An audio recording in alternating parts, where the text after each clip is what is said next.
Welcome back to another episode of Real Talk Mormonism. I think I might have messed up some of my information here about when I was going to go live, but that's okay. This is Real Talk Mormonism. You can interact with me. I'm your humble host, D-Bays, the host of the Mormon News Roundup, to discuss all things Mormonism, whether you're interested in church history, theology, current events. Show is your platform. We welcome both critics and defenders of the faith to join into the conversation. This is your time to shine on screen. If you follow the link that is scrolling along the bottom, you will be able to do that. So let me create that banner and scroll it across the bottom. Let's see if I can get that going. Yes, there we have it.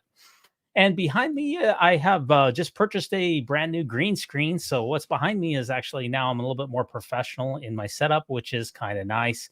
Let's see if I can adjust my I think that looks pretty good. That looks pretty decent.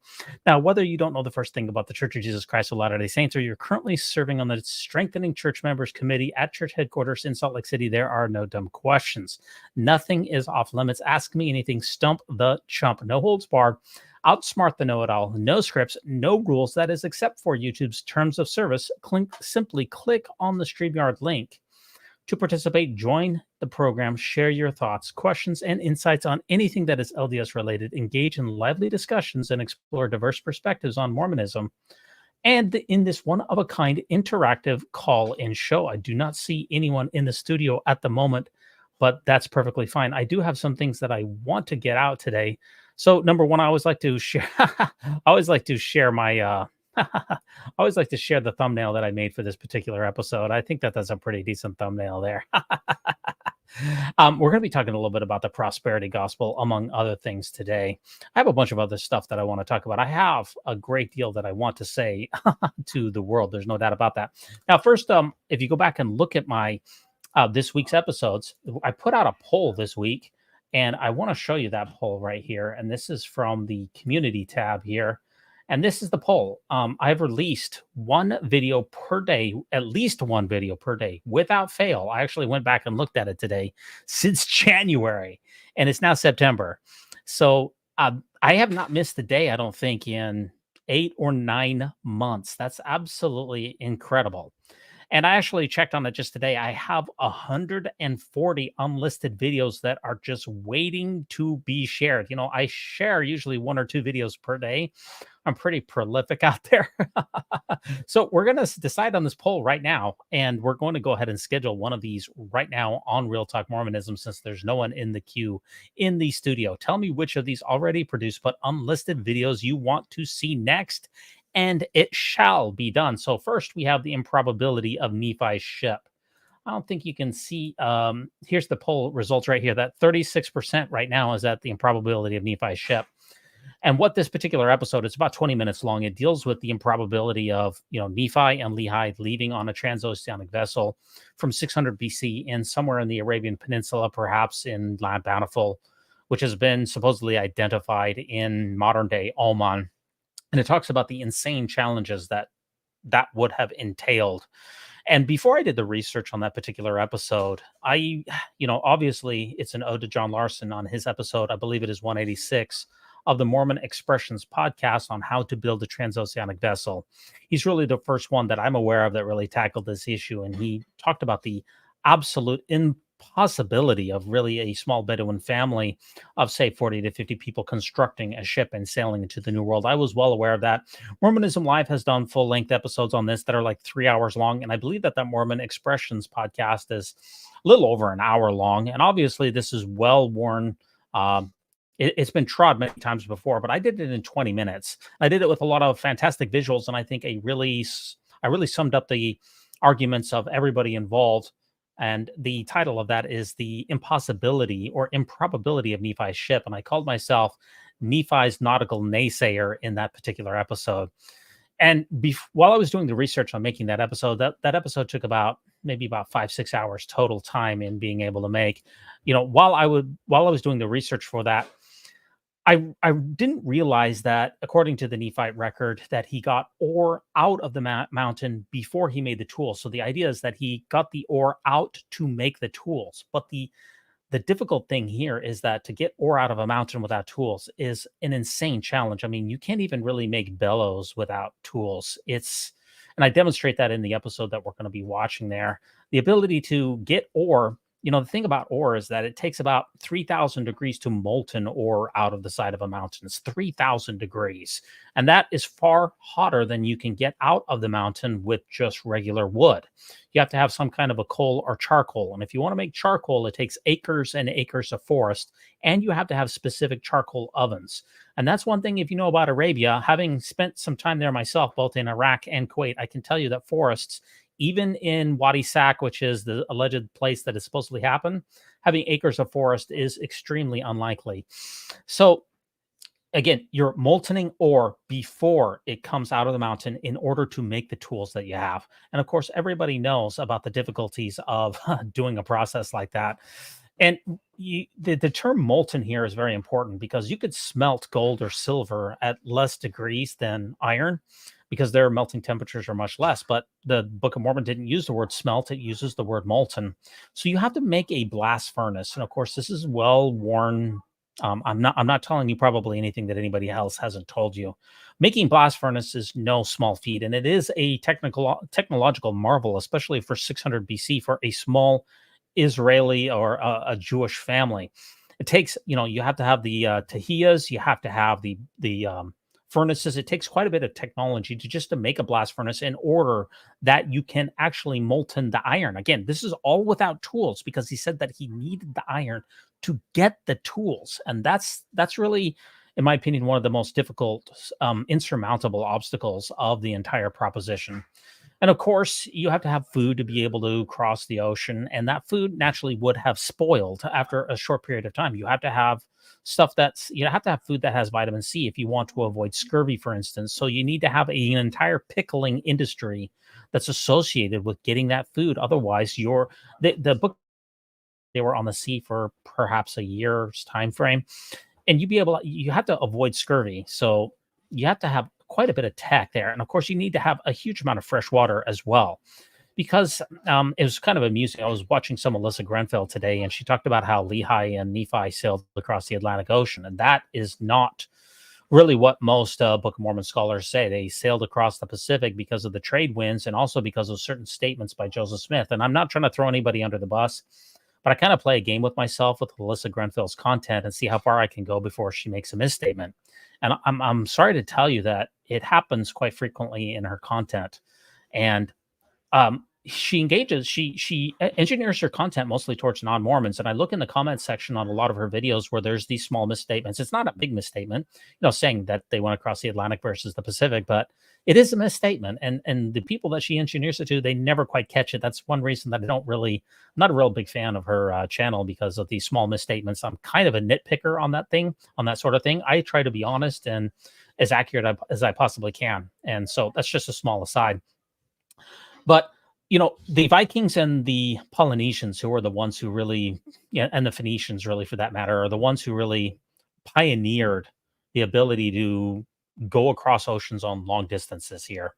And typically the way that they did it is they did island hopping. They stayed close to the coasts.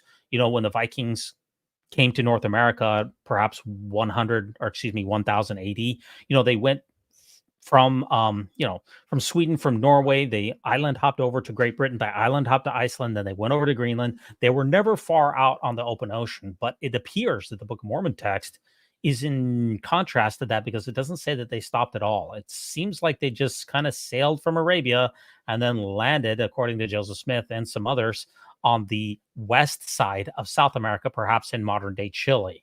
That type of navigation is truly extraordinary. I mean, they don't have any tradition. Hebrews don't have a tradition of navigation in that type of scenarios. It took generations of Polynesians to be able to settle all of the islands in the way that they did. And there was a lot of people who died along the way.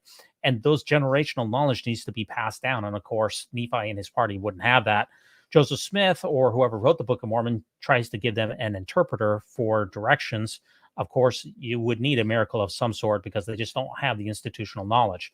And also, I point out in that video that they don't have the sheep that is necessary to have a sail. So a sail that you would need for, say, a 30-meter long ship would be approximately 100 square feet in distance, be able to have a sail that could power that type of that type of boat. And the Book of Mormon specifically tells us that it is indeed a boat, because Nephi himself was tied to the mast, as the Book of Mormon tells us. So in order to have that kind of a sail, you would need to have at least 100 sheep. And remember, you can only shear a sheep once per year. So we're talking about the Arabian Peninsula here. Did they bring all of these sheep with them? Were they able to acquire sheep? Were there feral sheep that were at their location? Were they able to trade for all of these things that they needed? The tools, the bellows, the sheep, the pickling jars. You would need some type of jars, because the Book of Mormon doesn't tell us anything about that. And of course, you need a way to store all of the food and all of the water. And this is maybe in my particular video where I maybe have made a misstep, because I said the barrel technology wasn't really around during 600 BC. It was more a couple hundred years later, but I don't know. I went back and looked at it, and maybe there was some rudimentary barrel technology earlier than that. But you really need some solid barrels there, because animal skins, they're not going to be able to get it done. You put water in them, they're going to fade after a certain period of time, especially out on the open ocean where it's salty. And jars as well, clay jars, you really think that they're going to hold up for an entire year on the waves, being, the amount of wind, the amount of rain. I mean, it is a very rainy and salty environment. Really, you need barrels. Maybe they could have had that. Again, everything here is such a maybe.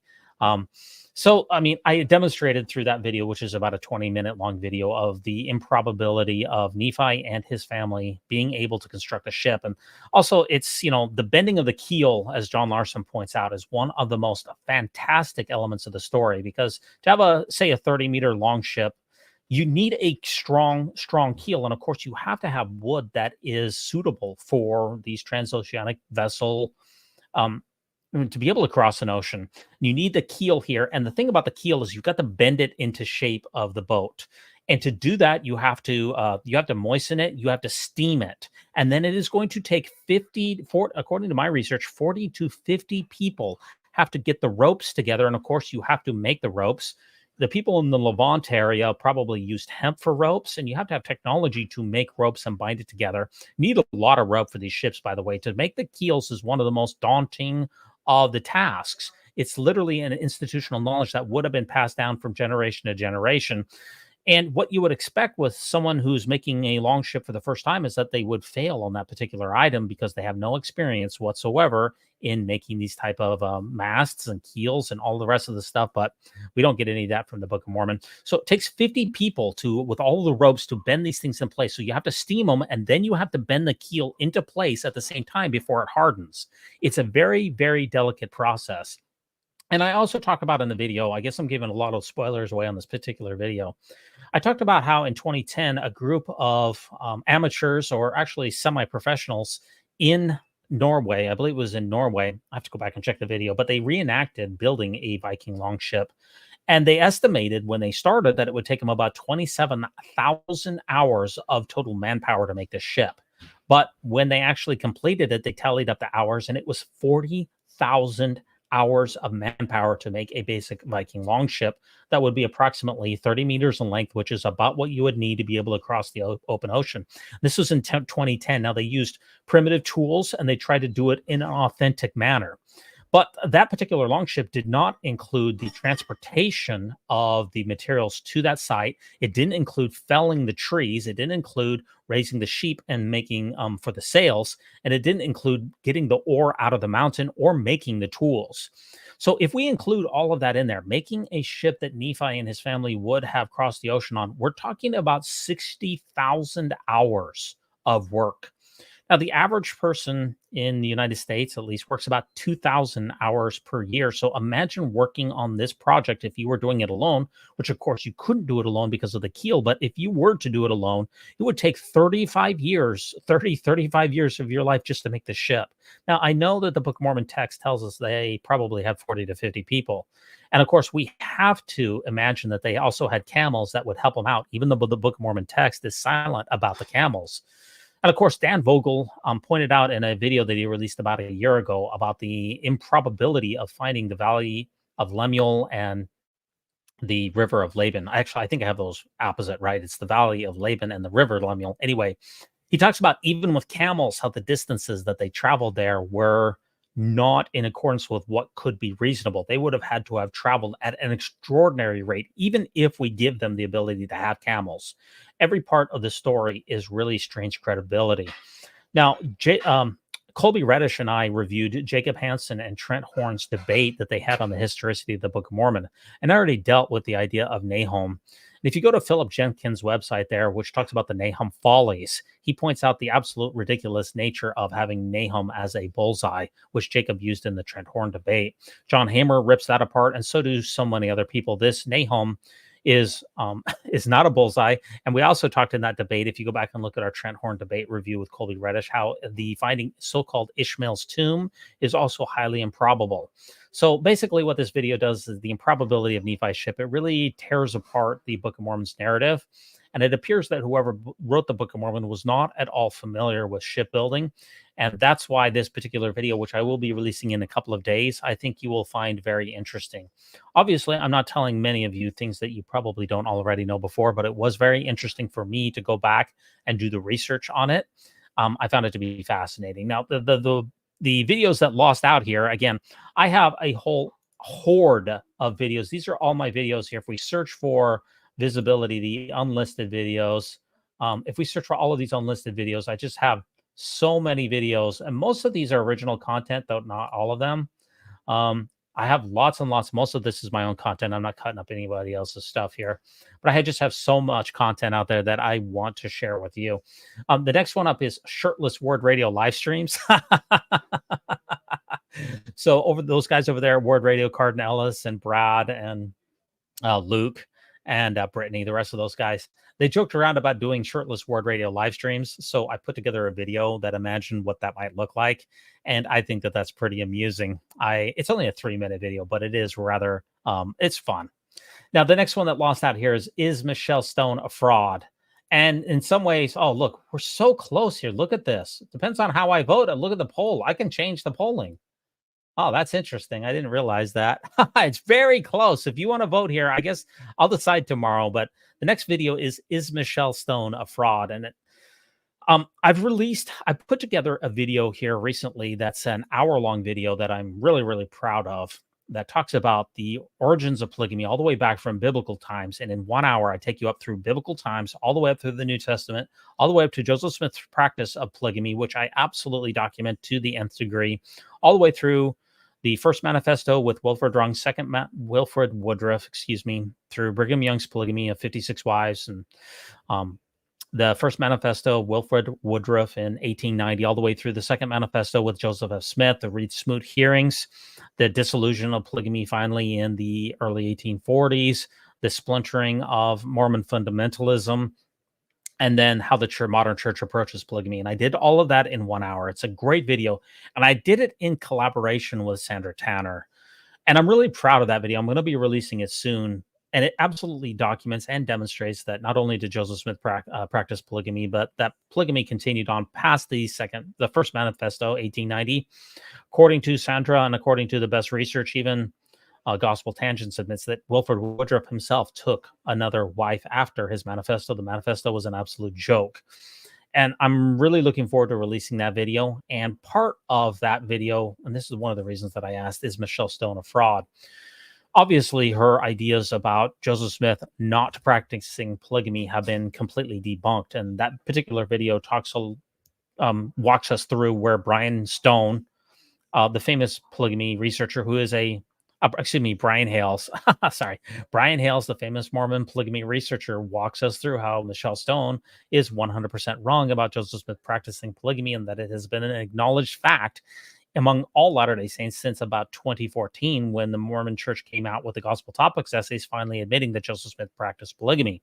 Although even until today, to my knowledge, the church has not acknowledged that Joseph Smith was engaged in polyandry, or at least technically speaking, if you want to say his wives that he married were engaged in polyandry. That is still not an acknowledged fact in my mind. You can correct me if I'm wrong out there. But the reason that I asked whether she's a fraud, first of all, her ideas have been completely debunked, but that has nothing to do with whether a person is fraud. You can have bad ideas without being a fraud. What this video talks about is the fact that her subscribers are extremely unusual. She has 120,000 subscribers, and I go through the analytics here and talk about how it is absolutely impossible for her to, in my opinion, to have honestly gotten those subscribers. And that video documents through analytical means. Look, folks, I've been in the Mormon sphere for quite some time here. Let's see here. Jim, welcome to the program. Yeah, I want to be honest. Well, I want to be as accurate as I can. I want to be accurate. I want to be honest in what I'm saying. And I've seen too many times with Alyssa Grenfeld, who, when she wades into the Book of Abraham, when she wades into the Book of Mormon, when she wades into things that are not drinking Coke and caffeine and things on her mission, I've just seen too many misstatements. Okay, so I've talked about this before on the channel, and I know that people have a real big problem. They say, well, Alyssa Grenfeld is our champion, and we should never speak evil of Alyssa Grenfeld or anybody else in the ex-Mormon community. I have absolutely no allegiances to anyone, and that's the great thing. I can speak my mind. So I was just, like I literally said, I watched a video today where she talked about Lehi traveling across the Atlantic Ocean. That's just not accurate. Okay, so when she wades into stuff that's cultural and talks about how her life is empowered now that she's left the church and she drinks coffee and then got a tattoo, I'm with her. But it seems far too often that when she goes into these spheres where she's over her depth, that she has misstatements. Now, I'm not saying that she's being dishonest. It's just, if you want to be in this sphere and be taken seriously, then you have a responsibility to be accurate. And I've just seen one too many misstatements, and that's why I really don't watch her content very much, because I kind of play a game with myself. Like I said, I just watch until we get something that's a little bit off. And sometimes it's not just a little bit off. Sometimes it's more than a little bit off. So I try to be as accurate as I can. What can I tell you? Now, going back to the other video here, like I said, Michelle Stone, her subscribers are really bizarre. And I document that in that video. It's about a 15-minute video. And finally, Jasmine over there at Scripture Central. Is Jasmine a sweet spirit? And I released a video here, which is a parody video, which goes back through the Sons of Provo, which is one of my favorite movies of all time. I host the Mormon movie reviews every Monday night at 9:30 p.m. Eastern Standard Time. And the Sons of Provo is probably my favorite all-time Mormon movie. It's a comedy. It stars Will Swenson, Kirby Hayward in the height of their comedic powers. Really, hands down, so funny. The problem with the Sons of Provo is that you really need to understand Provo culture. And I spent so much time in Provo. Like I said, I worked full-time or part-time for the Church of Jesus Christ of Latter-day Saints for 24 years. And obviously, a lot of that time I spent in Utah Valley in Provo. I even taught at Provo High School for a period of time. I was an educator in my background. And if you don't understand Provo culture, you're probably not going to get all of the jokes. But in the Sons of Provo, they form a boy band that's called Everclean, which is kind of play on words on Everclear. And they released a video called Sweet Spirit. And for those of you out there, if you know what a sweet spirit is someone who maybe isn't the most attractive, but inside she's really a good person. She's helpful, she's kind, she's cheerful, all of the things that you would want. And I make a parody video off of that song in Sons of Provo called Sweet Spirit. And I asked the question, is Jasmine a sweet spirit? And my unequivocal answer is that definitely Jasmine is a sweet spirit. So I guess if you want to take this poll out of here, it is very, very close here. We have, is Michelle Stone a fraud, and the improbability of Nephi's ship. You want to make the vote out there. I guess it's so close here. I was going to decide it on this live stream, but I guess I'm not going to. I guess I'll wait until tomorrow. I'll give you one last chance to vote about it. Now, a couple of things, other things that I want to talk about here. Obviously, I don't have a lot of people out there tonight, but that's okay. I have a lot to say. And really, one of my long-term goals with the Mormon News Roundup is that I want to become the most prolific Mormon YouTuber of all time. And it's only dawned on me in the last month that this is a goal that I want to get, meaning I want to have more content out there than absolutely anyone. And that includes Mormon stories. And I'm coming for Mormon discussions, and I'm also coming for Mormon stories. And I'm going to end up on top. And the reason for that, like I said, is that I have released a video every single day since January, and usually 2 per day since that time, even occasionally once or twice 3 per day, but I try to keep it to 1 or 2 per day. Usually I release a regular video and then also a short. So if I'm releasing 700 to 800 videos per year, I'm coming up and creeping up on 1,000 videos, which is kind of surprising to me. I got to do something special for my 1,000th video. I don't know what I want to do with it, but it's got to be somewhat special because I'm at like 960 now. But I'm releasing videos at an average rate of, like I said, about 2 per day, 800 per year. And the largest platform that I'm aware of out there with the most amount of videos is Mormon Discussions, because they've been around since, I believe, 2012, and they have 2,500 videos. Now I have 1,000, so if I'm releasing 800 per year, in 2 years I'll have 2,500. But of course, they're releasing videos as well. So the long-term plan for that would be, it would take me maybe 3 or 4 years to come out on top. But I'm going to get there because I have no plans on stopping now, and I'm more motivated now than I ever have been. I really enjoy being in the Mormon sphere. I really enjoy making a lot of content. I really enjoy what I'm doing, whether it is shorts. I've got so many parts of this channel. It's really, I've got the regular Mormon News Roundups, which are every Sunday night at 9:30 p.m. Eastern Standard Time. And I usually have a different co-host every single week, and we cover the Mormon contemporary news. Then I have shorts out there, which are on a wide variety of different topics as well. And then I have short videos that I put out, just like the improbability of Nephi's sheep, or what we've been talking about here with Michelle Stone, or Shirtless Word Radio videos. I have a lot of short 2 to 3 minute content. And then I also have the Mormon movie reviews, which was recognized by the Religion News Service and Jana Reese, and it's also been featured in the Salt Lake Tribune. I'm the only one out there who's really doing Mormon movies in any way, shape, or form. And then finally, we have this show, which is Real Talk Mormonism. And unfortunately, I kind of messed up my timing tonight, but that's okay. It's kind of cathartic to really talk into the ether. I have so much that I want to say. And like I said, I have 150 videos ready to be released, and I'm making more all the time. I release them on all topics, and not just Mormon news, but Mormon history, Mormon culture, ex-Mormonism. There's just nothing that is Mormon related that I don't want to dabble into. And I eventually want to be the king. I've come to that determination in the last month. And as long as nothing slows me down, I plan on going out on top. I'm going to have more videos out there than absolutely any person on this planet on YouTube. And that's something that is going to be a legacy item for me. And I'm working on it. Let me know what your thoughts are on that. We already talked about the poll. Now, I do have a couple of moderators that help me with the live chat, which I really appreciate. Whenever we run live streams, either on Sunday night or on these particular Real Talk Mormonism programs. And I do realize that I'm going up against Mormonism Live tonight. Hey, thanks a lot, Chuck in Vegas. Thanks for tuning in. Hope you achieve your goal. I've been listening to your Mormon News Weekly since it came out. Anyway, you can put content out on iTunes like you do that. Sir, every single one of our episodes is also released onto a podcast.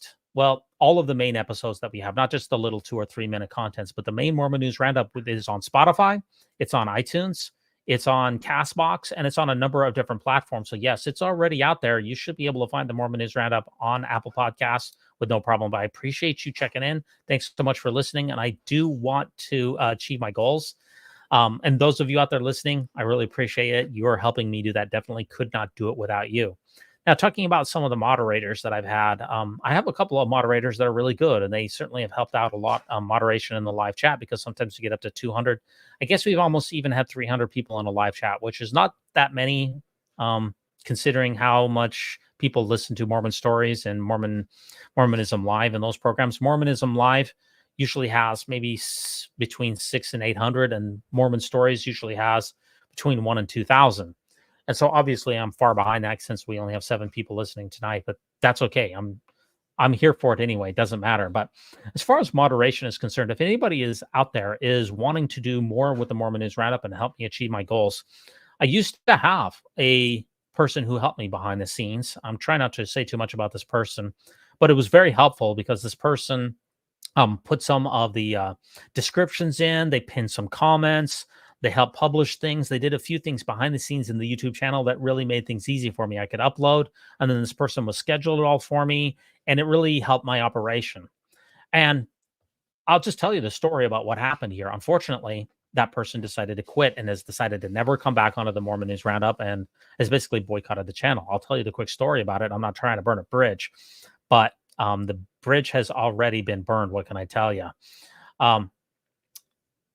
So what happened is, though, after Donald Trump got convicted, I made a comment in passing that he is now a convicted felon, because that's a demonstrable fact. It's not a matter of opinion. It's not something that's subjective. That's how our legal system in this country works. When you've been adjudicated by a lawful court of of the things that he did. Now you're a convicted felon.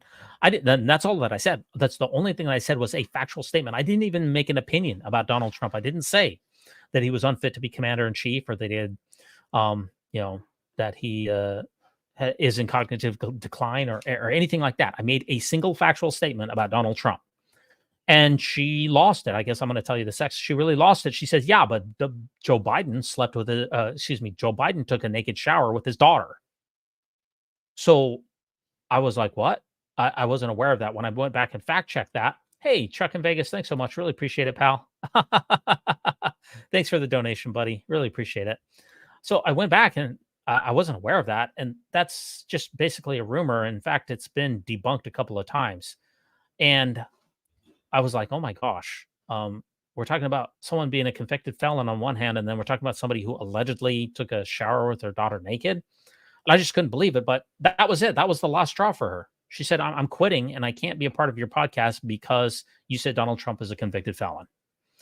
And it's just kind of sad to me because I had a great relationship with this person. It took a while to train her up and to get her ready on the podcast. And we used to text all the time.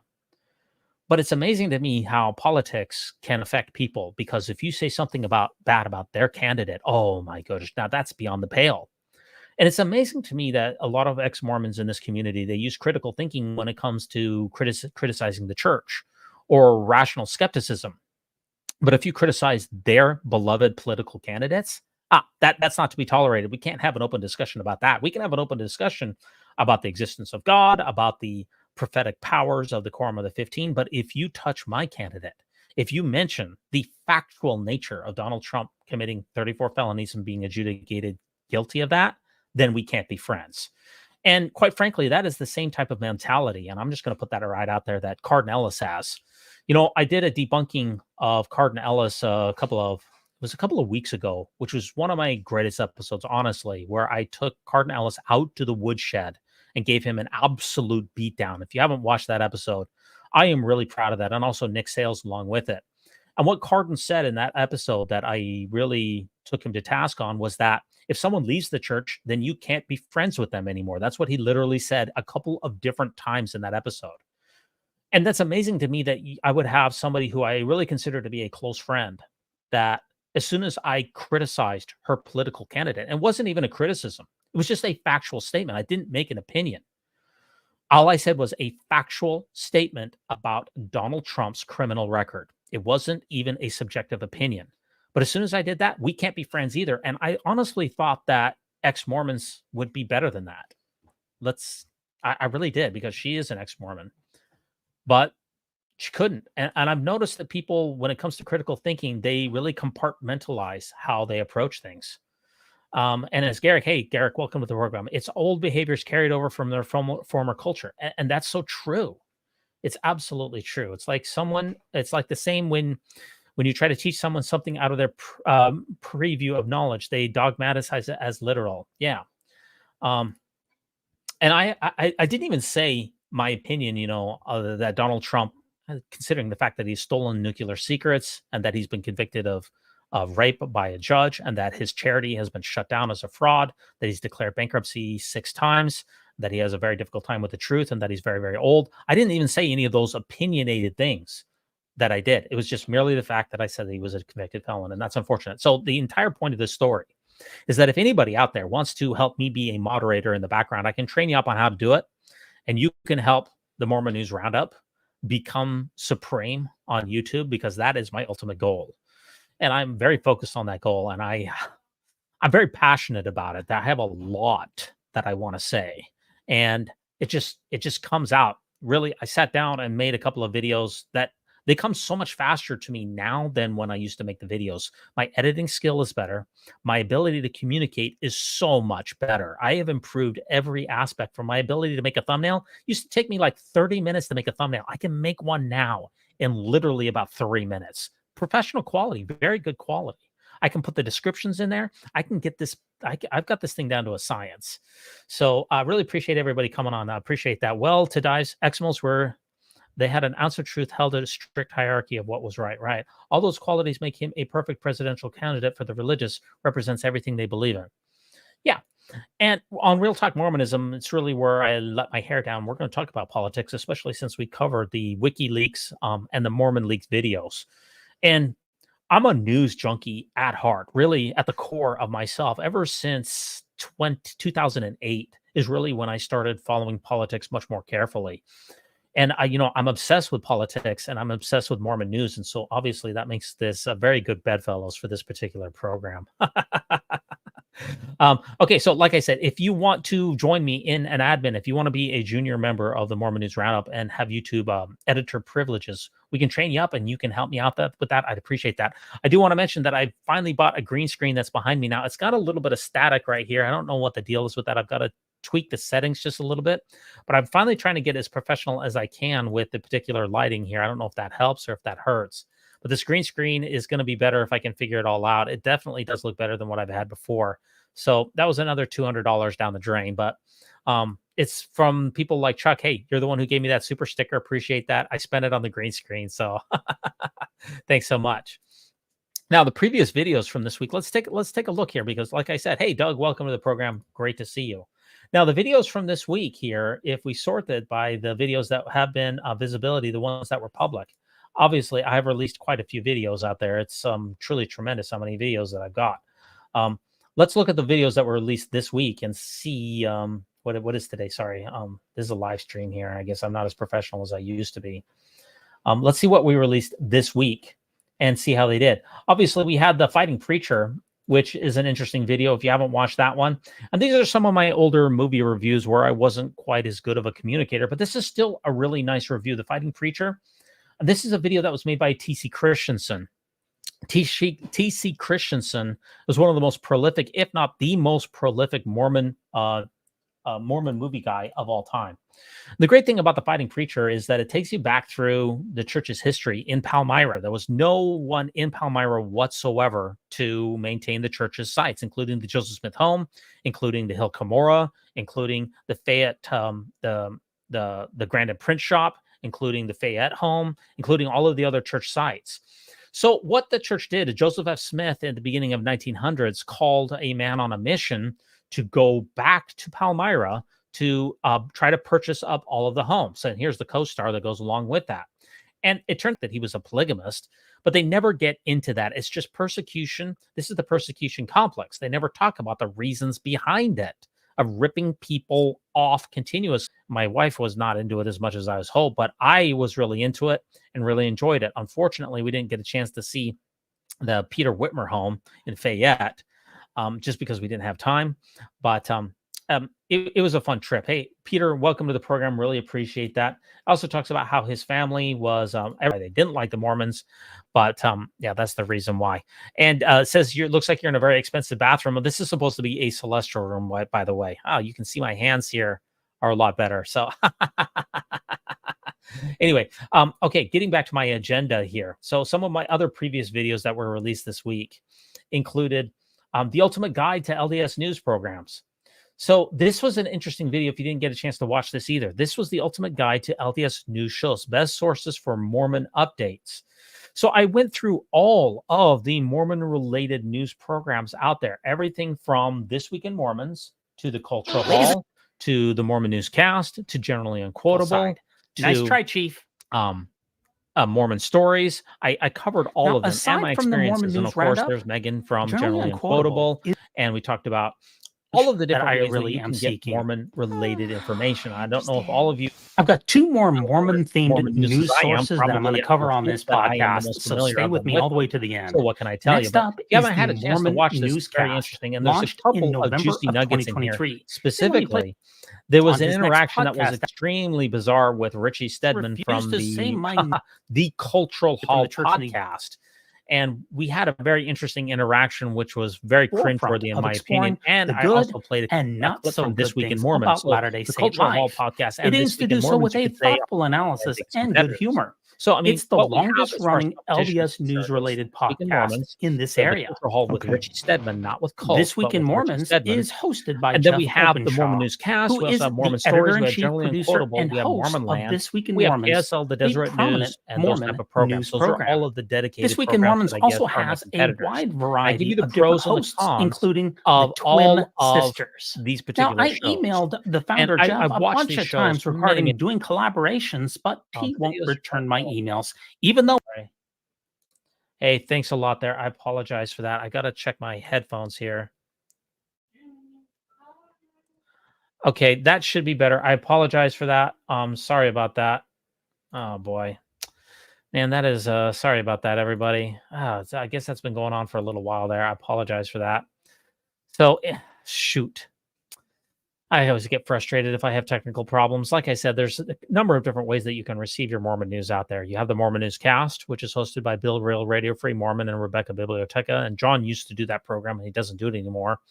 Then you have Mormon Stories. And of course, Mormon Stories, if you go watch that video, they actually formed their own news program. It was called the Weekly Mormon Times back in the spring of 2022. And it only lasted about 2 or 3 episodes. And it was with Jana Reese, Patrick Mason, and John DeLynn. And I do have some backstory on that I cannot share with you at that time. But when that particular program came out, I thought that I was going to go out of business. Obviously, the Mormon Newscast has taken a big share of my viewers away from me. And the real question that I have to ask myself is, am I giving better information out there than the Mormon Newscast? Am I doing a better job than they are? And I really don't know the answer to that. Sorry about that, guys. I got to pay better attention to the chat out there. So what can I tell you? It's always embarrassing when I don't get these things right. Now, the other previous videos that I had out there, I guess my headphones weren't connecting there, would be the controversial letter to the church's department here. This got a huge amount of traction for me. This got almost 10. If you look at the analytics here, the overview of this is quite significant. This is one of my most watched videos of all time. In fact, it made the top 5 for me for videos watched of all time with 10,000 views. It's done absolutely tremendous. If you want to see, I made $40 with that particular video, which is a lot for me. I gained 44 subscribers. That was absolutely huge. And it's interesting. The comment section is very, very interesting in this. The people arguing back and forth on this. And of course, I was reading Jeff Anderson's particular letter there. And it's a great video. If you haven't had a chance to watch it, then you probably should. And people ask a lot of good questions in this comment section. If steeples are so important to our proper worship, when will the church be announcing plans to add huge steeples to Mesa, Paris, Cardston, and Laiue, Hawaii temples? That is a good question. That's all I could say is I can't answer that question. Some people postulate that Jeff will be receiving a disciplinary council letter for writing the letter. I don't think that is probably what is going to happen. That's why I said, And also, what this letter points out is the hypocrisy of the church's actions in their temple construction mania, contrasted with President Nelson's call to bury your weapons of war, and that there's a peaceful and respectful way to resolve complex issues. That's what this video points out. And I edited his talk, I think, in a very professional manner there. It needs to be shown, this person says that needs to be shown at every city council temple debate. I hope that this particular video is shown at every particular debate here. With Zion Curtain going up and with Oaks and a new revamped light, this fissure a divide to attention and influence notice. I can't answer to Exmos. Yeah, I wonder with President Oaks' supposed increased attention on excommunications, what will happen. Time will certainly tell. I think it is too early to talk about that. Nice to see a believing member speak with an honest question to top leaders. Will they listen? And I said it is unlikely. The members of the church is the leadership of the church. They are unaccountable to absolutely anyone, which is why they don't generally listen to members. The only thing that they really listen for is things that affect the bottom line. So, if you've been listening to the Matt Harris lectures over there on Mormon Stories, I can listen to Matt Harris talk for any period of time. He is absolutely fascinating, without question, one of my favorite Mormon historians out there. And he's written the new book that is Second Class Saints, talking about the Mormon church's relationship with its own black members and the race and the priesthood ban, which lasted until 1978. And he documents that the only time that the church is really is affected by outside is when there is insane pressure that either comes from the federal government or from, he demonstrated in this last particular episode that he put out, how the church finally started including more black persons at BYU as a result of the Western Athletic Conference putting pressure on BYU. Sorry about that.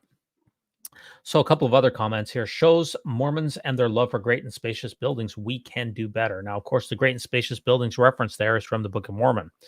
In the Book of Mormon, we have the tale of Lehi and Nephi, who sees a vision of the tree of life. Lehi does in particular, and then Nephi sees it as well. And in this vision, there are two paths that a person can go on. One is the straight and narrow path with the iron rod, which leads to the tree of life, which represents the love of God for all of us. And then there's a great and spacious building where people are mocking those who are going along what has now been nicknamed the covenant path. And it says that Mormons actually love the great and spacious buildings, that the temples have replaced the great and spacious buildings. So there's a bit of irony in that. If you go into my comment section, you will see that I respond to virtually every single comment in the comment section. I guess that's probably enough on those. We could talk about those comments. A couple more here. Excellent video. And I love the letter. It's about time that the members get a clue and call leadership to repent. I've been saying this for a while now. So much backlash, and I finally gave up. Members are leaving by the thousands. By the way, it's so obvious the leader's agenda is not in line with the gospel, since Prop 8 and deceitful talks and comments. Jeff Anderson's letter made that clear. He speaks truth and my concerns as well. Go, Jeff. I'll sign the petition with my husband. It's all we can do not to remove our names from this corporate business, no longer spiritual or religious church. Wow, that is harsh. That is, my response to that is thanks for watching. And now somebody's quoting Joseph Smith back to us, and it's interesting with these comments here. The members will argue among themselves about the way that the church is going to go. We see a member that is quoting Joseph Smith, and I just say, I don't understand what good reason is there to appeal to Joseph Smith for anything other than money digging techniques, repeatedly lying to his wife, and sexual predation. And we never get, we get spoken like a true apostate. Now, I've had Wheels give me comments many times in the comment section. I said, Wheels, you're an absolute coward. Instead of providing a rational defense for your beliefs or evidence for your beliefs, instead you engage in fear-mongering, sanctimonious speculations, and bad apologetics for your shriveling dogmatic theocracy. I will dismiss you without further argument. And that is one of my go-to lines, by the way, when I get tired of people who you just call people names instead of Wheels answering the question. I said, what good evidence is there that we should be following Joseph Smith for anything other than money digging, sexual predation, or anything else, instead of providing the rationale, instead of providing a good reason for following Joseph Smith, for his divine calling, for him as an expert in anything. Instead, he just name calls. And that's why he's an absolute coward, and people like him are cowards, and I will dismiss them without further argument, which is an old line that I do in the Mormon Temple Endowment Films. And then if he responds after that, I will delete those comments out. That's the great thing about having a YouTube channel, is that I always get the last say. So when I dismiss someone without further argument, they are dismissed without further argument. So let's see here. A couple of other things. Oh, yeah. So let's keep on going with this thread. It says, yes, there's early witnesses who supported Joseph, and none of them recanted their testimonies. This is supposed to be us. It must be talking about like the 3 witnesses and the 8 witnesses who supposedly saw angelic visitations and also either handled the plates or saw them. And I said, dude, that's not evidence.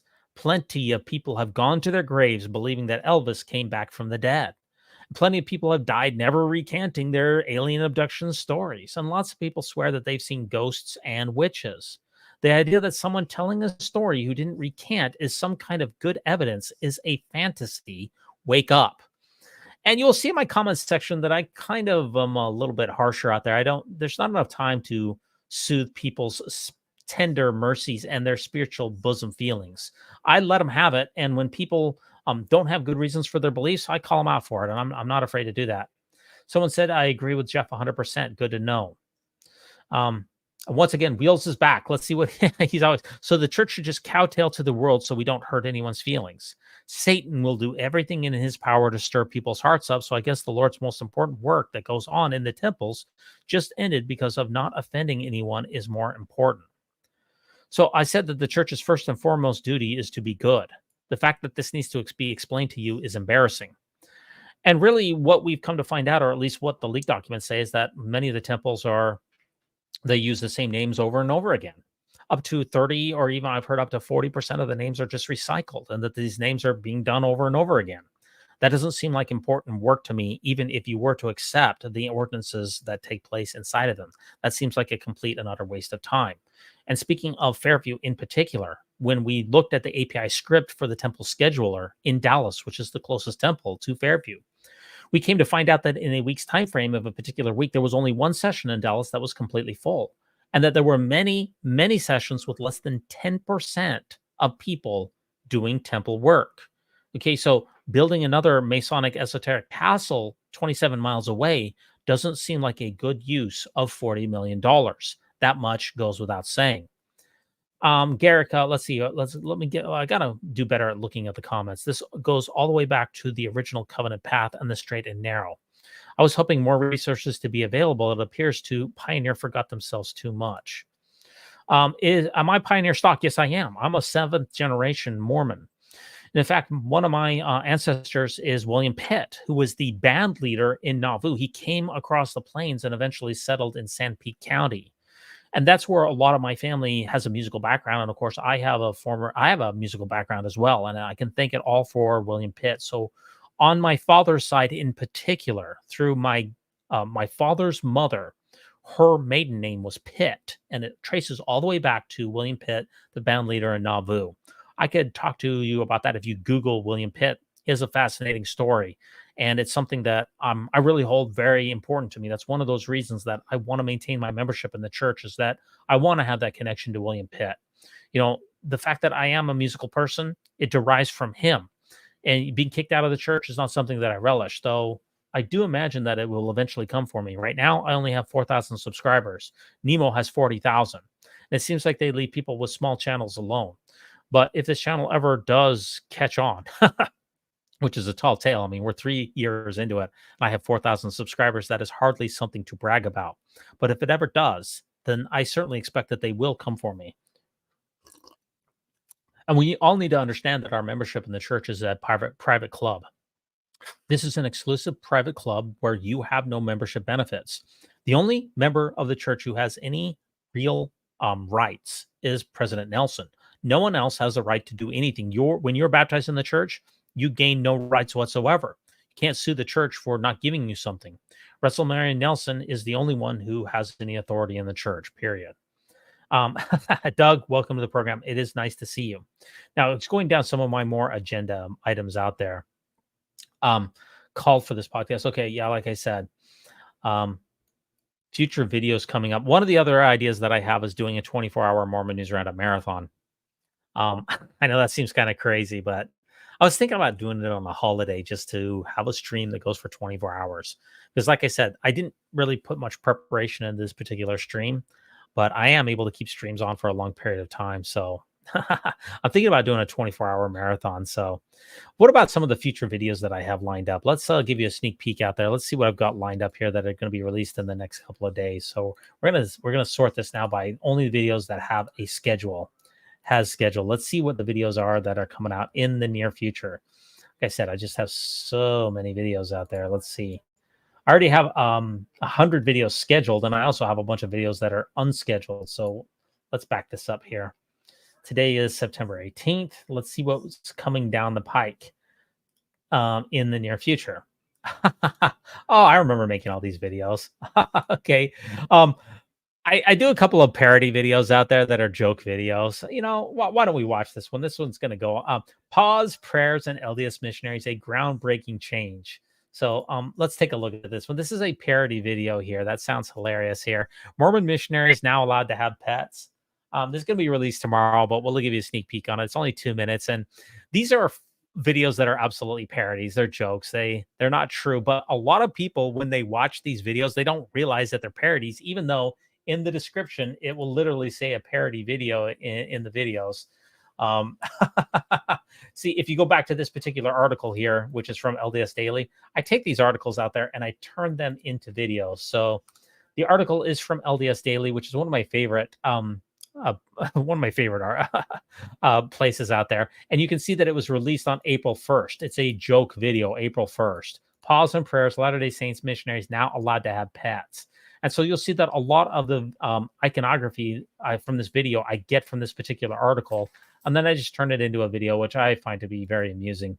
Let's just watch it just for fun. I think it's going to be pretty good. Unfortunately, I'm sharing revenue on this one because I used a musical soundtrack that had a license, but I was too lazy to go back and share it to change it.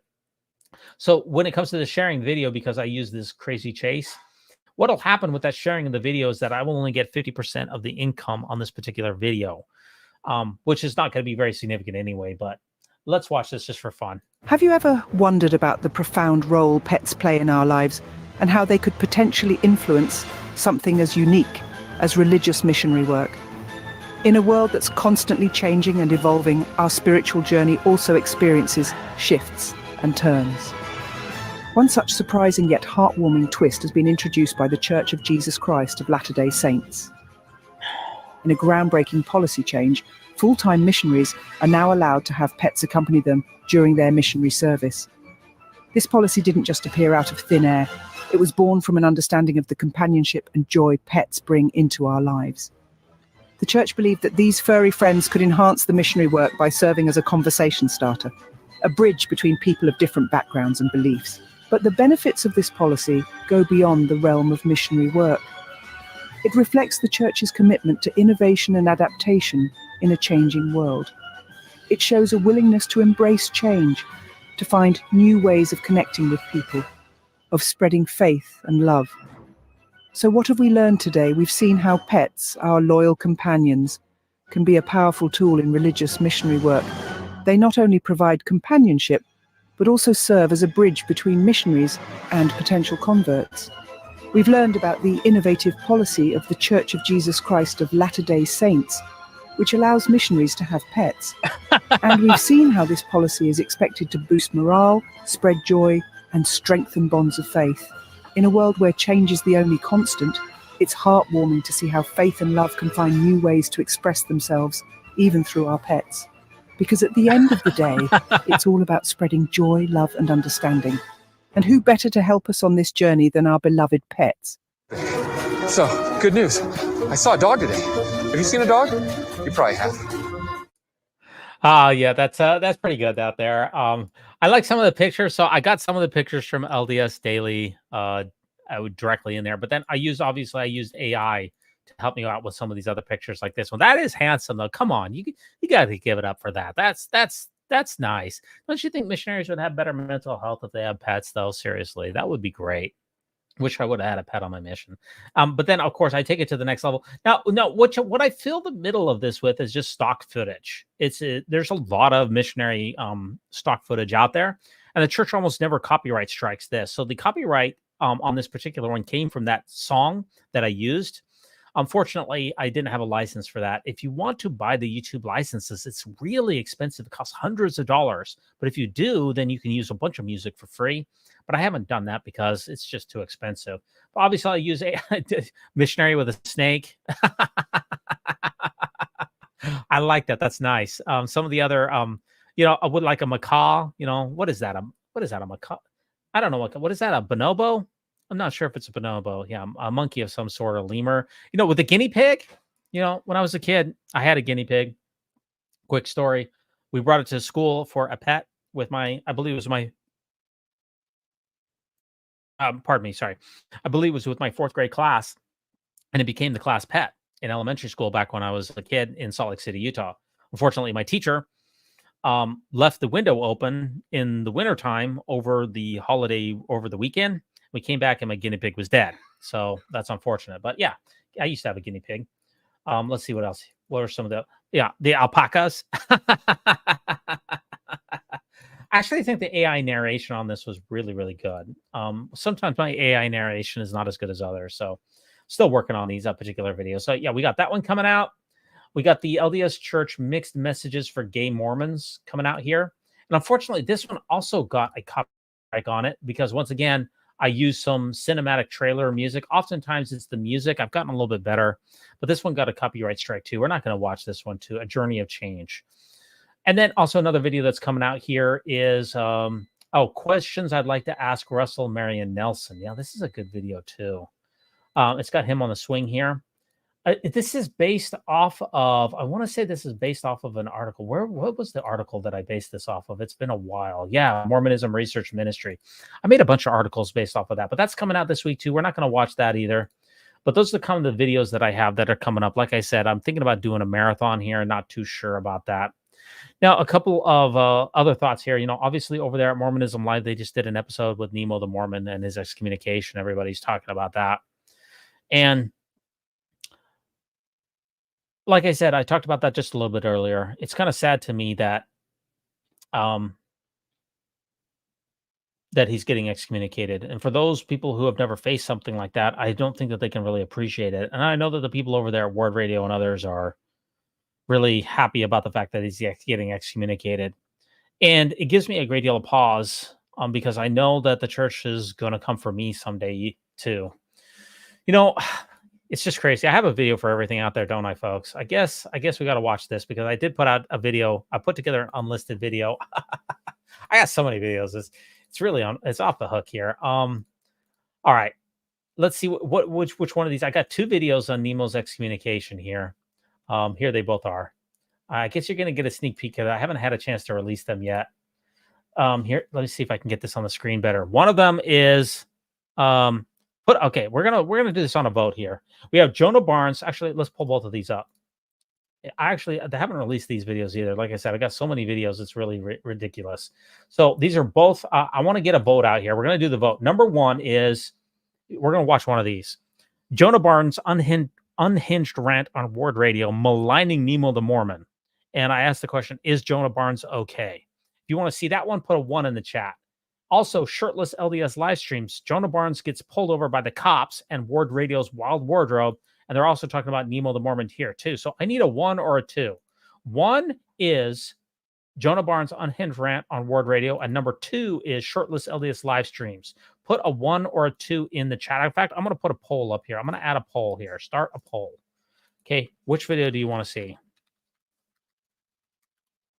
Jonah Barnes rant or shirtless Word Radio? Let's start this poll here. See if I can get this going here. Yeah, I mean, Song said it makes me sad. You should be able to do what you want to, should be able to be where you want to be. The sad fact of the reality here is that it is a private club. And that private club, we all know, can end at any time. That doesn't mean that it's not sad, but I mean, you have no rights as a member. And Peter says the church will come for you. Yeah, they will. They're going to. There's absolutely no doubt. And I've come to find out that, as my rhetoric has gotten sharper over the years, they will come for me eventually too. And it's just something that I've okay, so again, option number 1, Jonah Barnes on Hinge rant, maligning Nemo the Mormon, or do you want to see number 2, shirtless LDS live streams, Word Radio? Just show Jonah's rant. Yeah, but they didn't show it the way that I did. They just played it. Let's see, what do we got? Shirtless Word Radio. I got 60% on shirtless Word Radio, so I guess that's what we're going with. They didn't play the shirtless Word Radio like I did. Hey, Garrick, one more time, thanks so much for joining as a member. Really appreciate that. You can join a member, become a member of the Mormon News Roundup. It's $5 a month. You do get access to a bunch of unlisted videos. You'll be the first person to see them. So let's see here. Let's check it out. All my life I've barely spoken. Not these guys again. Your words have been so broken. No. And I've been under your hypnosis. No thanks. Jonah! I just calling to say that was pretty good. It felt better as the video went on. Nemo got more and more flailing around looking for something weird about it. The dude doesn't know anything about garments. He doesn't know church history. He doesn't know about Joseph's polygamy. He doesn't know about Warren Jeffs. He doesn't know about any of these things. And this is exactly what I'm saying. We need better enemies in this church. So take heart, everybody, because if this is the best, the devil can dish up. And I start to wonder, are we actually in the right church? I figure we should have more pushback than this, right? I figure there should be better enemies than this. Luke, your hair is looking great. Can everybody agree? No. Luke's hair is looking great. Put it in the chat. Great things are coming. We got great merch coming. Stop talking. Make sure that you join the Discord. No. Hard pass. Join one of the kingdoms, celestial, terrestrial, celestial. going to happen. We do shows with our shirts off. Hey. For the members only. I don't. Right? Not Brittany, of course, gross, but like we do shows with our shirts off. No thanks. Cardin's working through his emotions. It's been a frustrating exercise in the impotence. Impotence. Show us the verse that says to be nice. You are not a nice person! Where's the verse that being nice is a commandment? Why can't you just be nice? The church is growing when all other sects are shrinking. We're still growing.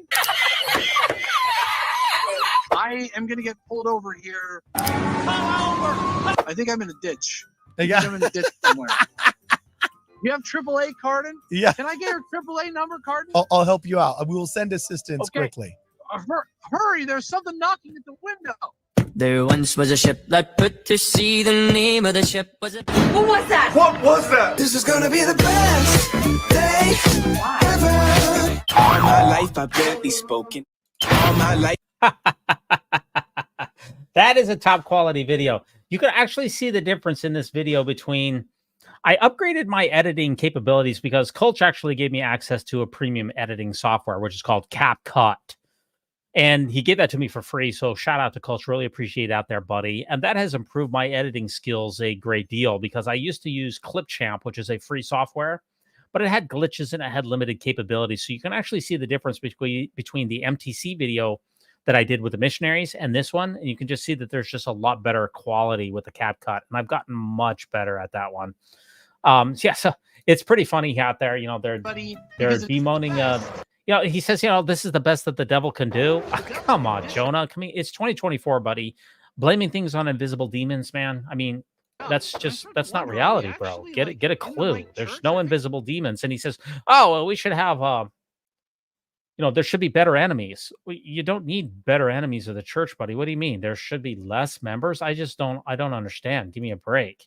Culch is a saint, or was one at any rate. I think he's still a member. Actually, I haven't really asked him. I believe that he is still a member. Jason, welcome to the program here.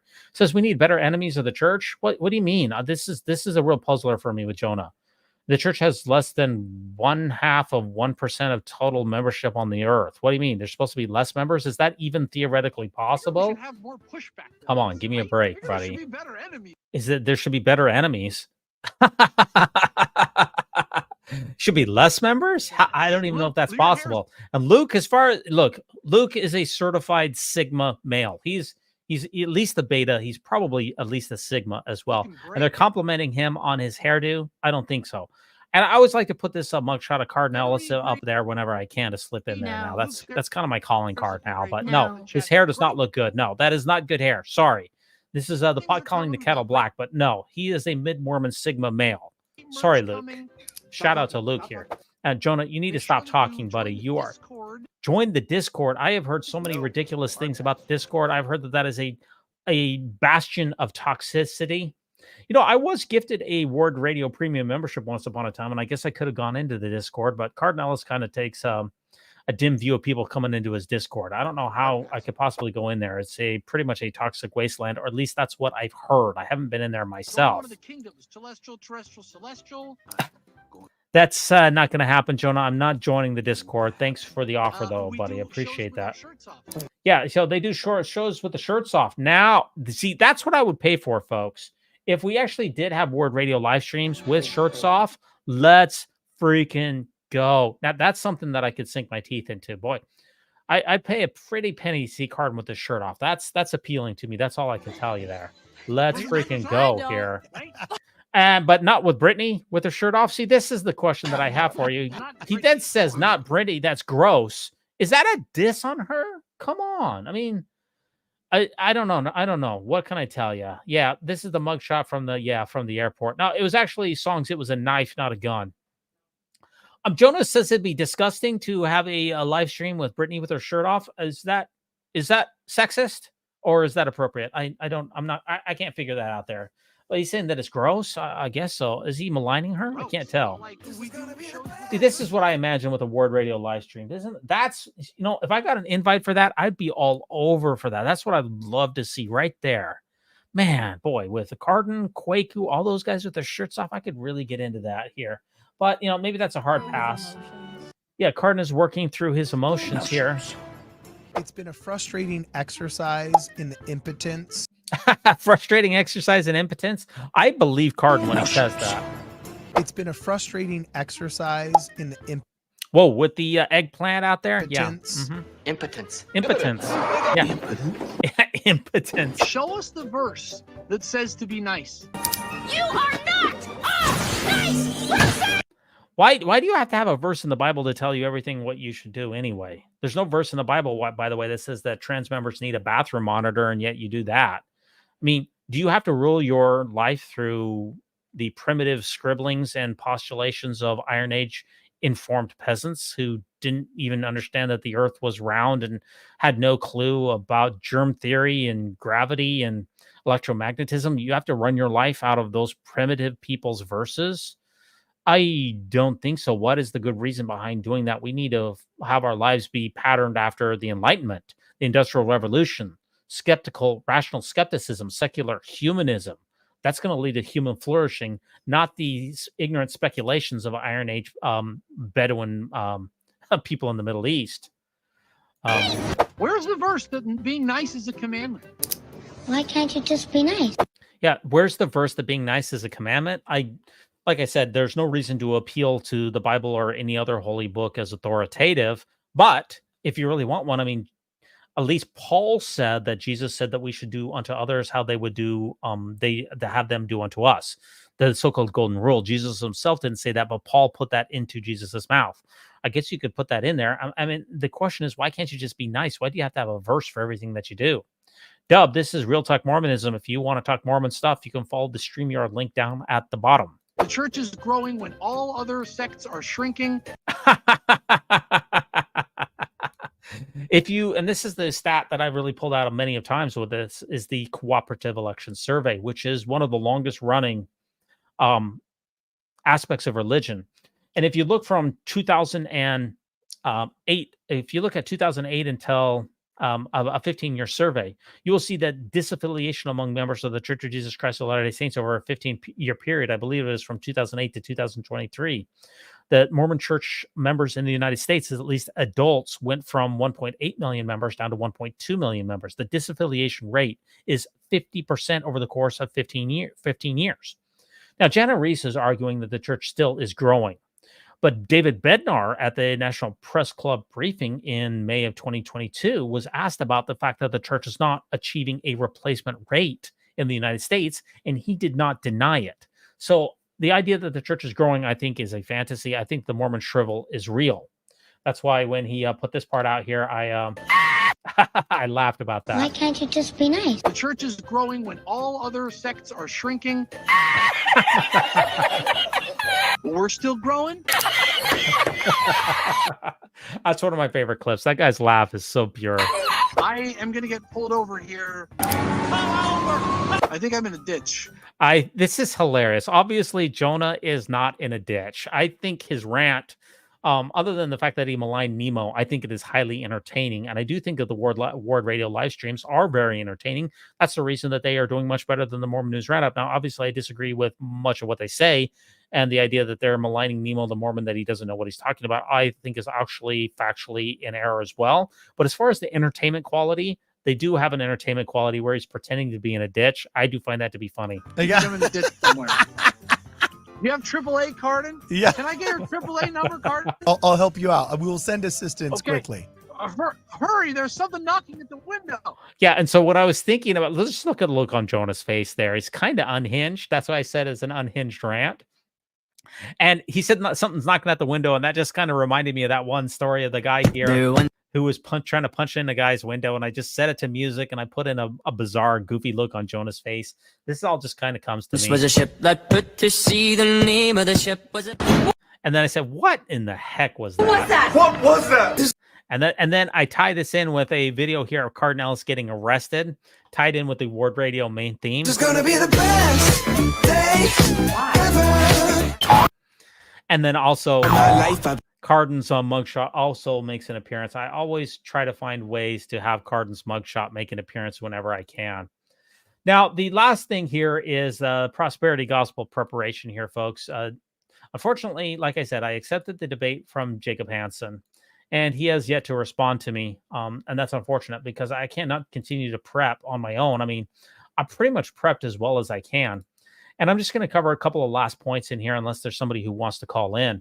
Welcome to the program. There's a couple of new people in here, like Colin McCann. Thanks for coming to the program. Appreciate you. And there was a couple of other people. I want to make sure that I thank them as well. Who else came in? There was somebody who said, "What's this all about?" Not quite sure. So as far as the debate prep is concerned, I just want to talk a little bit last about the prosperity gospel, about what Jacob Hansen is wanting to argue. And again, the title of the debate is that Mormon church temples are the best way to fight poverty. And I have a few no arguments that I want to go over here, unless anybody really wants to come onto the program. Like I said, I'm willing to take all takers. Yeah, Dub, welcome to the program. What is this exactly? You want to talk Mormonism? Then you can certainly come on. I guess I'll deal with one other comment. It says that you can't be a Mormon and a Democrat. Well, I mean, James Faust would disagree with you, and Hugh B. Brown would disagree with you. Those were both members of the first presidency. And actually, also Uchtdorf. Now, he was not a registered Democrat to my knowledge, but he did donate to, I want to say it was either Obama or Biden's campaign. So we have 3 members of the first presidency who are Democrats in the last generation. So if you can be a member of the first presidency and be a Democrat, then why can't you just be a regular garden variety member? I don't understand that. So let me just pull up my document here one more time here, and we're going to close out on this. Arguments against the proposition that building Mormon temples and the LDS prosperity gospel lifts people out of poverty. I have a few arguments that I want to go over here, and then a few studies. That'll probably end it. Probably another half an hour on this. I think that we're going to be it unless somebody wants to call in. Wealth concentration within the church. Critics argue that the vast financial resources used for temple construction could be better allocated directly to humanitarian efforts or poverty alleviation rather than creating expensive buildings that primarily serve church members. That is an absolutely fantastic argument. Of course, the return on investment needs to be calculated between either giving someone some food, or providing housing, or providing access to clean water, or even better education, or upward mobility, or microloans. You need to look at the return on investment of that and compare that with the building of a Mormon temple. And I would argue that $40 million, which is the average cost of a Mormon temple, could be better spent in any of those items that I said. And I think that's absolutely demonstrable. Number 2, focus on spiritual wealth over material aid. While the LDS prosperity gospel emphasizes spiritual blessings, this doesn't always translate into tangible financial rewards for impoverished communities. And President Nelson seemed to acknowledge that, in particular in this last General Conference, where he put a footnote into his particular talk where he was advocating for a prosperity gospel. And he said that results may vary. In other words, he doesn't want anyone to sue the church, claiming that he said that if you pay tithing to the church, that you would be rewarded with financial blessings in this temporal life. So, I mean, even the church, the president of the church himself, is hedging his bets. Teachings may prioritize personal faith over addressing systemic poverty issues. I agree. Temples don't directly address poverty. I agree. Temples are religious spaces for ordinances and spiritual activities, not centers for economic development. And I'm going to talk a little bit more about that as we go on. The resources spent on constructing and maintaining temples do not necessarily help the poor in practical, direct ways. I also agree with that. If you take a look at the Widow's Mite report, the current temple maintenance costs run about $250 million per year just for the maintaining of temples, because at any given time there'll be a couple of temples that are going through a refurbishment, and some of those can be absolutely quite expensive. There's no doubt about that. Okay, tithing is a burden to the poor. The church requires members to pay 10% of their income as tithing to access the temple, which can place a significant financial strain on low-income individuals, potentially exacerbating their financial challenges rather than lifting them out of poverty. And that seems to be a solid sentiment, and that's literally seems to be common sense. Some of the church leaders, again, President Nelson himself said that in order to break the cycles of poverty, that you need to pay tithing to the church. But I have seen no evidence that doing so helps anyone other than the church. There's also been apostles, including Rasband, who said that if you want to be patriotic, he was giving an address to some African saints. If you want to be patriotic for your company, or excuse me, patriotic for your country, then you should pay tithing to the church. And again, I've seen no evidence that that does anything for anyone. Limited activity to impoverished members. Accessibility. Many impoverished members cannot afford to travel to distant temples, and the benefit of temple attendance may be out of reach for those in economically disadvantaged areas, leading to an unequal distribution of spiritual and financial support. And a lot, the church is doing okay in Africa. That's where they're gaining the most amount of members.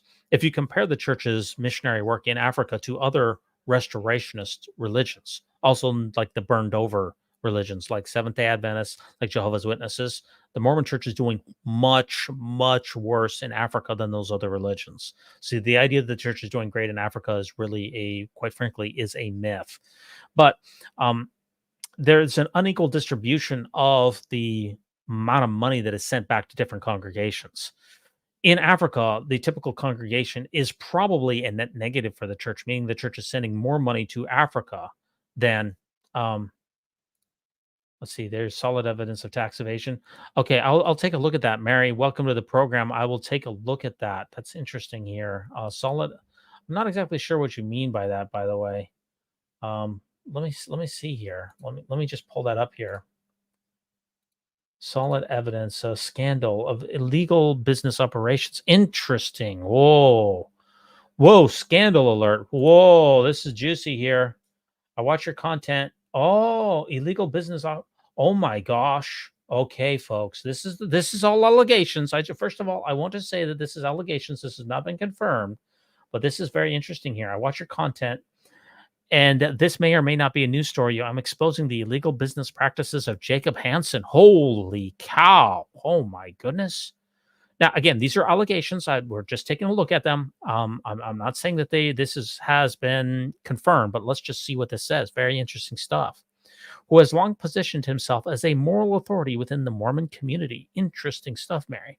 Hansen is someone who often judges others. That is for sure. He's an incredible gatekeeper, especially ex-Mormons and their content creators. Yeah, he has a real axe to grind against John DeLynn and Julie Hanks and many others.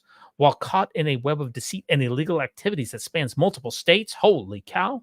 Full disclosure, this information has been sent to multiple content creators. And Mary Martinez is not my real name. Okay, so what do we got here? Jacob Hansen, alongside with his business partner, Devin Moncourt, co-founded the Rental Advisor. Let's take a look at that. Very interesting stuff here. Rental advisorowners.com. Interesting. Oh, I know that Jacob has an Airbnb in the Reno area. I know that for a certainty here. So this is their business, huh? Rental advisors. Who are we? The best option for anyone looking to get involved in the vacation rental game. There's a lot of people out there who do Airbnb or vacation rental by owner who then try to sell or at least monetize and try to advise people on how to do it. Very interesting. Calling Nemo a virgin while claiming to be a pure Christian morals church YouTube channel seems a little bit off. Shaming virginity. I just see it as a tacky joke. I think it's obviously Nemo the Mormon is married. He's not a virgin. I think that they're just using it as a tacky joke. Okay. Oh, getting back to this very interesting rental advisor company operated by Blue Wave Ventures, registered in Wyoming. Interesting. Despite their polished presentation, this business is nothing more than a front for widespread illegal short-term rental management, tax evasion, and deceitful practices that violate multiple state laws and regulations. Jacob personally advertises Rental Advisor on a Thoughtful Faith channel. Now, see, okay, this is interesting because this happens to be a space that I'm also in. In my opinion, in Nevada, if he's running rental operations, and I don't know how you can do tax evasion in Nevada, because Airbnb now in most municipalities takes the taxes out for the operator. So it wouldn't even be possible. So what is this link here? Interesting. Oh, he's talking about his rental advisor for over a decade. And rental... This is very interesting, Mary. Seems like you've done your homework here. Let's back this up here. I want to watch this. This is cool stuff. I'm fascinated by this. Hey guys, do you know someone considering renting their property as an Airbnb? I have worked with Rental Advisor for over a decade, and Rental Advisor provides free rental projections to prospective owners, realtors, and investors for any property in the U.S. That's hardly a service that is worth its weight. Like I said, I have a number of rental properties myself, so I do know a thing or two about that. Providing rental projections is something that Airbnb does for people for free. You don't need to pay for that service. So if you know someone considering getting into the vacation rental industry, have them email management@myrentaladvisor.com to get their free revenue projections. Revenue projections, you can literally get revenue projections off of Google, and Airbnb will also give those to you for free. This is not something that you need to pay for.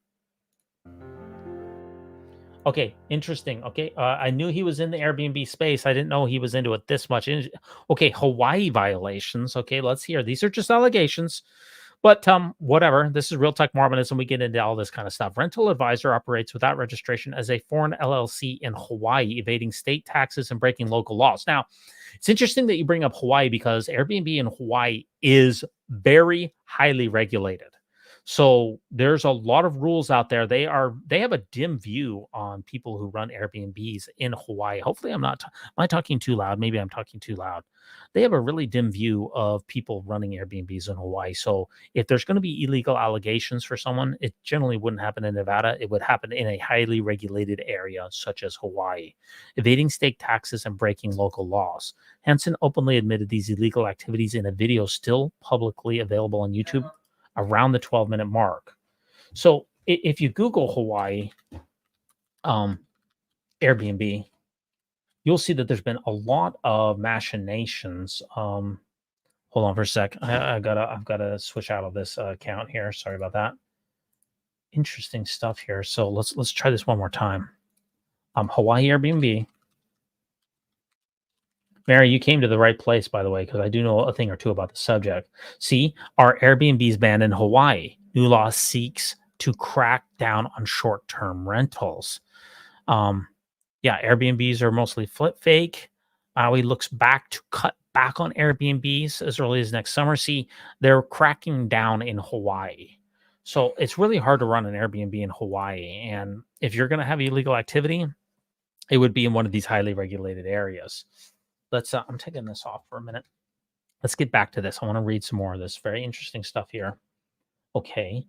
Hansen openly admitted these illegal activities in a video still publicly available on YouTube around the 12-minute mark. He justifies his actions, claiming their rentals are not disruptive to the local community. And that's always the justification. Justification for people is to say, well, it's way too highly regulated. And we know, I mean, I had Jacob Hansen on the Mormon News Roundup, and he is not in favor of government regulation whatsoever. In fact, he said that income tax is literally theft, and that if the church is getting around paying its taxes to the government, then that's a good thing. So I'm not surprised to hear him admit that. I want to play that clip here at the 12-minute mark. Okay, so let's check this out. Very interesting. Okay, from a real estate investment standpoint, this property might blow your mind. Because this property was, this is actually one of the first units that we got involved with, or that I got involved with in Hawaii. One of the first deals I did from beginning to end. What happened was that the property owner had acquired a property through inheritance in his family, and it was kind of a rundown 5-bedroom property in Kaneohe, Hawaii. Okay, and it was, but this guy had some money. And he came to us and he asked me the golden question. I, at that time, was working every day with our bookings team. And so I was looking every day at what the guests were asking for. And he came up to me and said, what are guests asking for? And I was like, I'll tell you what the guests are asking for. They're asking for pools. They're asking for hot tubs. And they want nice accommodations, right? Especially in Hawaii, there's a thing where people think, oh, we don't need a pool. It's like, no, people who go to Hawaii, you'd be amazed how many people want to lay by the pool in Hawaii. So he said, I'll do it. And he had the budget to do it. He went and, now this property, when he had it, this is obviously back in like 2010, 11, was worth about $500,000. He sunk about $1 million into the remodel of this house. He turned a house that was kind of a mediocre home into a luxury property. But this is calendar in the last 6 months. His rate is about anywhere from $1,000 to $1,500 per night. That was his take-home revenue in the last 12 months. Have you had any trouble with the crackdown on short-term rentals in Hawaii? Yes, I mean, Believe me, there's a whole lot going on. But I know they basically shut them down. Yes. On Oahu specifically. So, and we can talk about that. And actually, let me address that right now specifically, because that is Oahu just passed. So Oahu is not, well, this is actually a good instructional tale for everybody. Okay. So Oahu stopped issuing permits in what year? Guess what year it was when they stopped issuing permits? I believe it was during COVID or right after COVID. 1987. Whoa. The year after I was born. Sorry, I'm gonna expose my age there. Yeah, so they haven't issued a vacation rental permit. How many vacation rentals are there on the island of Oahu right now? Yeah, and that's the way that a lot of these municipalities crack down on the short-term rentals, that they pass a law. This happened in New York City, it's happened in Miami, it's happened in Virginia Beach, it's happened in Oahu, where they say, you know what, the short-term rentals are driving up the prices in our community, therefore you have to have bookings that are 30 days or longer. And you're right, according to this, these bookings are definitely not 30 days or longer. And most people who rent an Airbnb only want to do it for 2, 3, 4, or I guess in Hawaii, they'll rent them up to a week. But yes, you can see that these bookings are fairly close together. That would not be in accordance with, see, Hawaii Airbnb 30 days. New law seeks to crack down on it, but did it see Hawaii judge allows short-term rentals up to 90 days to operate legally? And statewide ban on vacation rentals is gaining steam, but what exactly happened here? I know it's official. Honolulu sets there it is. Yeah, there's Oahu. That's 90-day minimum stay in Airbnbs outside of resort areas. Yeah, that's basically, yeah, there you go. Yeah, that's, see, I was pretty familiar with that, but not 100%. Okay, yeah, so, but see, Mary, what I don't understand here is that, this is Jacob isn't operating. This is somebody else is operating this. It's like 12,000. None of them have a permit. Well, there's like 800. Okay. So wait a minute. There are all these people who are unpermitted. They've been operating all of this time. The way that they did it, and the way a lot of municipalities do this, and because we're not just in Hawaii, we're in all sorts of different markets, is, and actually, I think this is a good way of doing it. They didn't issue the permits, but what they would do is that it was sort of like they wouldn't proactively enforce the law. So if your property wasn't bugging people and wasn't causing a problem, then they'd leave you alone and you could operate. But if your property was having problems and partying then they would shut it down. And so most of our properties have never had any problems because most of them aren't in like tight residential neighborhoods. They're properties that are suited to what it is. They're on the end of some street near the beach or something like that. And so they don't tend to cause problems. However, the hotel industry, who do you think owns the politicians in Hawaii? Right. The hotel industry owns the politicians in Hawaii. And so they have been lobbying hard to try and stop allowing people to do vacation rentals on Oahu. They recently passed some regulations that they're trying to now enforce. Now, they passed regulations in 2019, and they were going to come after the rentals. And we were like, oh boy, here we go. Yeah, so it seems like if he is part of this, yeah, I see what you're saying here, Mary. Interesting. So his company is the property manager and the marketer. Got it. Okay. So they're not doing this on Airbnb. It doesn't look like they're doing it maybe with direct bookings. So rental advisor, that's more of a direct bookings, right? Rental advisor. It's more of a direct booking company, right? Let's go back to your co-founded rental advisor. So this is basically a direct booking company, right? This is all about direct bookings. Has been changing rapidly via conferences, rental advisor team. So what I'm thinking here is that they're doing direct bookings, not necessarily on Airbnb, but I don't know. But at any rate, it would be against the code. It would be against code. Yeah, they're doing it non-Airbnb. Yeah. It non-Airbnb. Yeah. They're doing it with direct bookings. Yep, that's what you would expect there. Okay, got it. Okay, Hawaii yeah. They will rent any house the owner is willing to hand over for management without regard for impact on locals. That's, well, seems to be what the case is here. Specific breaches, yeah. According to the latest ordinances, rental advisor qualifies as a hosting platform. Yeah, direct bookings, which subjects them to a $10,000 a day in civil fines. Yes, that's per day. Yeah, they don't play games there. For each illegal listing, some of the homeowners' clients have incurred significant fines. Yeah. County says that there's be 30 days. Yeah, I knew it was something like that. 30 days for rentals outside resort zones, 90 days for properties purchased after October 2022. But Rental Advisor continues to advertise and book short-term stays, avoiding these regulations. See, and that's the oh, they are doing it on Airbnb and VRBO. That's interesting. Rental advisor lacks a mandatory real estate broker license required for managing rentals in the state. But why would you need to have a broker's license for rentals in the state for short-term rentals? They are unlawfully collecting rent on behalf of the owners and paying local contract workers while not being registered as an LLC. See, I don't know, Mary. I see you don't have to have a real estate license to operate an Airbnb. Now, you do if you, I mean, you don't need a license. I mean, I've got an Airbnb as well. Here's their terms of service in which they admit to providing property management services, collecting rent, paying cleaners. This would be considered a criminal enterprise. No, this is not criminal. This is all a civil matter. These violations for the regulations here, that would be civil, not criminal. Now, not paying taxes, that would be a criminal matter. But running an illegal short-term rental operation is a civil matter. Example of illegal listings from Jacob's slideshow. He has an Oahu property. But why would the Reno property be illegal?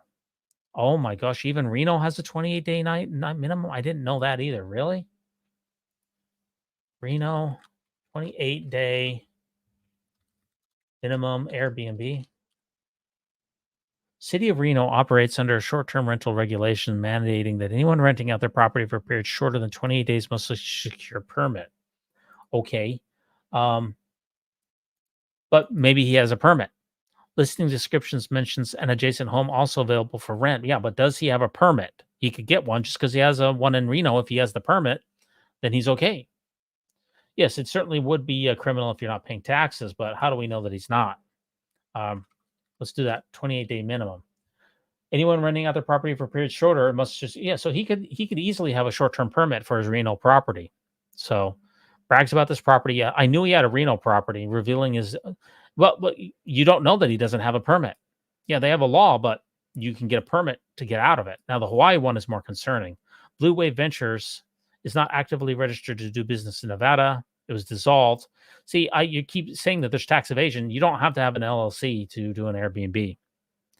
Evading accountability. Now, the one in Hawaii is a little more egregious, including the illegal. Yeah, the Hawaii one seems like it's definitely a bad deal. I don't see any smoking gun in the Reno one. Once these violations begin attracting government attention and fine, Hansen and his team hid most of their illegal listings from public view, moved to booking them more discreetly through the direct site. Yeah, circumventing oversight. See, yeah, and that's what these municipalities do, is that they'll get with Airbnb or VRBO and ask them to send them all of the legal listings, and then they'll shut them down. That is much harder to do with the direct booking website. Hansen alludes to legal troubles in his video lecture, which is an opportunity for further research. I would love to see that. Hansen's hypocrisy doesn't end with his illegal business operations. Rental Advisor has a history of deceiving both guests and homeowners, leading to a barrage of negative reviews, accusing the company of being a bait and switch. Oh, interesting. Let's take a look at that. And Trustpilot. Rental Advisor. Oh my gosh. That's not good. They have 9 reviews, only a 1-star review. Let's see here. Where can we read the reviews? That's what I want to see. How do we read these reviews? I want to read them.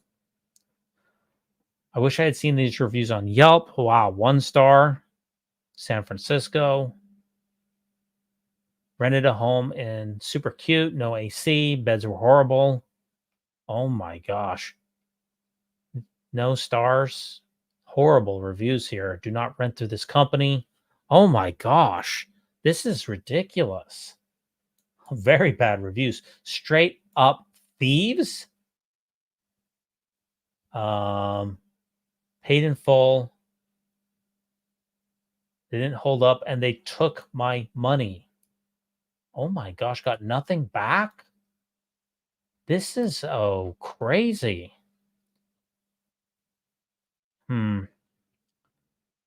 Yeah, well, the permit needs to be listed.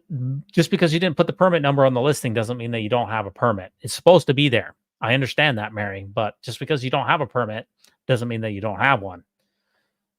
They may have one, they may not have one. Wow, this is horrible. $7,000 gone, total rent. Oh my gosh. This is egregious. This is horrible. Okay, what about this other review site? Wow, this is absolutely crazy. Made the mistake of hiring Rental Advisor to manage our rental properties. After a year, They were neglected and suffered under disrepair, several complaints. Rental advisor was billing us for maintenance expenses. They were not doing the work. Bad hosts. Oh my gosh, the vacation amount. Oh my gosh, we have never been harassed by a company like this one before.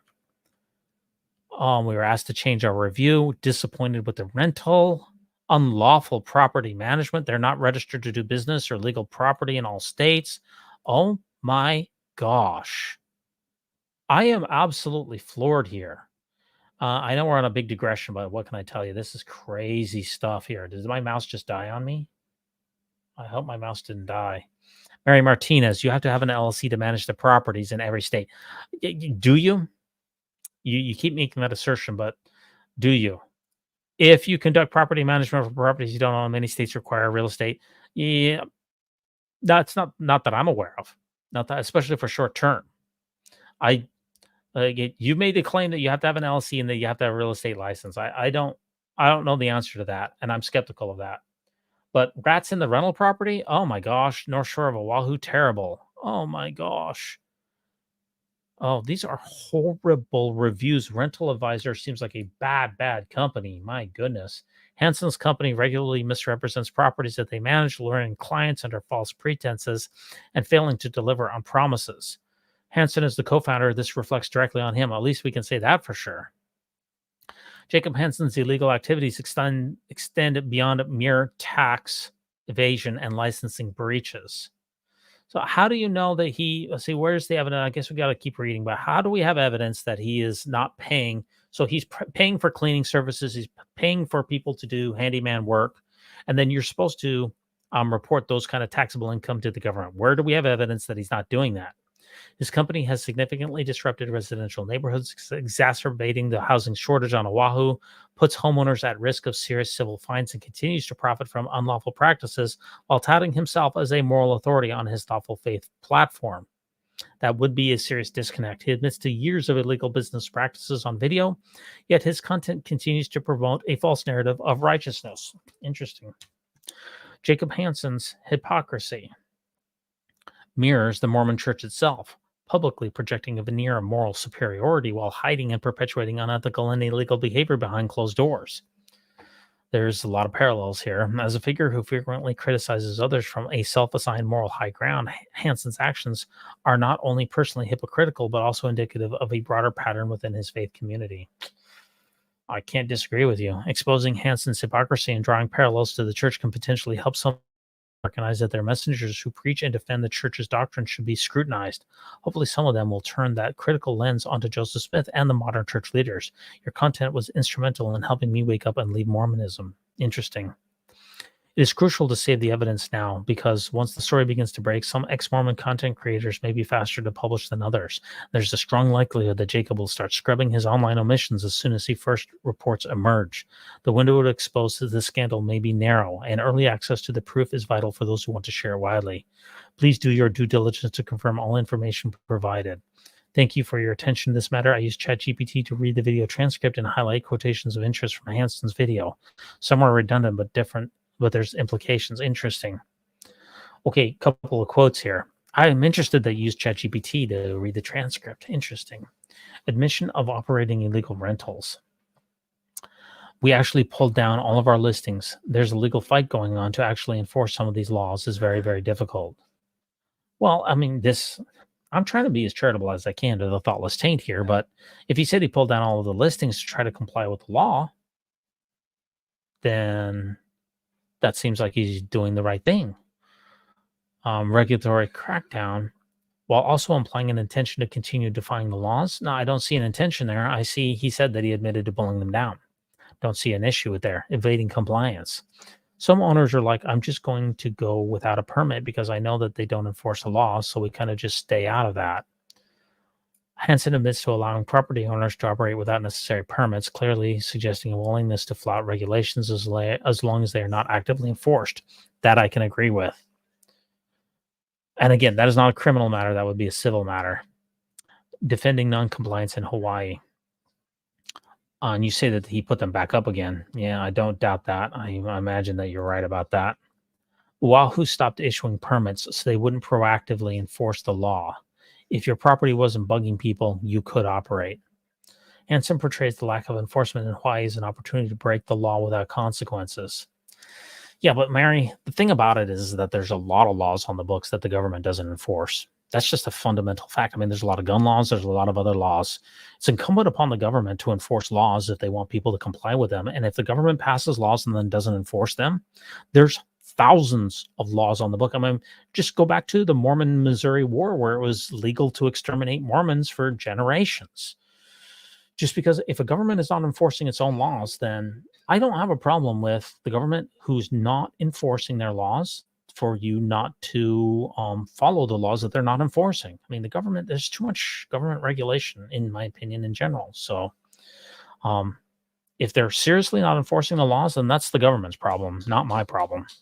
Contempt for regulatory authorities. The hotel industry owns the politicians in Hawaii, and so they have been lobbying hard to try to allow people to do vacation rentals.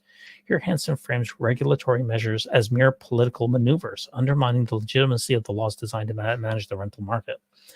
But I do wonder how much they are actually enforcing those Oahu laws. I know the deliberate concealment of listings. We pulled down all of our listings, and now there's a legal fight going on. Well, if you're trying to follow the law, if you pull down the listings, and then there seems like he's trying to do the right thing there. Quote, displaying questionable business practices and ethics. I give people realistic numbers because I got to hit those freaking numbers. I got to work like crazy to make sure what I'm telling them is right based on what the market's telling me. I don't have a problem with aggressive sales approaches. I don't see any unscrupulosity there. Targeting unscrupulous opportunities. There's lots of opportunities. There's lots of false opportunities out there. There's a lot of pitfalls and dangers. Again, I don't see anything there. Encouraging risky investments. Some owners are like, I'm just going to go without a permit. We just kind of stay out of that. Hansen encourages risky behavior. Yes, by suggesting that non-compliance with the law might be a viable option for his clients. I agree. That is encouraging risky behaviors. But I'll be honest with you, every business has its risks. And if an owner wants to operate without legal permits, then they need to be prepared to meet the consequences. And then that again gets back to if the government is not enforcing its own laws. Quotes reflecting a disregard for community impact. Most of our properties aren't in the tight residential neighborhoods. They don't tend to cause problems. It's clear evidence of community disruption. Hansen downplays the impact of his properties on local residents. Also, it is untrue that most of the properties are not in tight residential neighborhoods. That's a lie. Interesting. Hawaii does enforce the laws. He just claims that they don't. Interesting. Yeah, I mean, if Hawaii or any other place that Jacob is operating is uniformly enforcing their codes, and then he is deliberately flouting that, that's obviously an ethical problem. Dismissing attitudes towards regulation. We know Jacob is anti-regulation. I'm not against some kind of regulation, but if a property isn't causing a problem, why are we shutting it down? Well, technically, you'd have to shut it down to be in compliance with the law, right? Downplaying the impact of the housing shortage. People think we don't need a pool, like no people go to Hawaii, want to lay by the pool with wine. Yeah, it seems like there's a lot of quotes here. Rental advisor regulations. Interesting stuff here. It does seem like he's got some issues here. There's no doubt about that. I appreciate you bringing that to my attention. That's very interesting stuff here. And I think we're going to leave it at that. We have, Mary, brought out some of your potential issues here.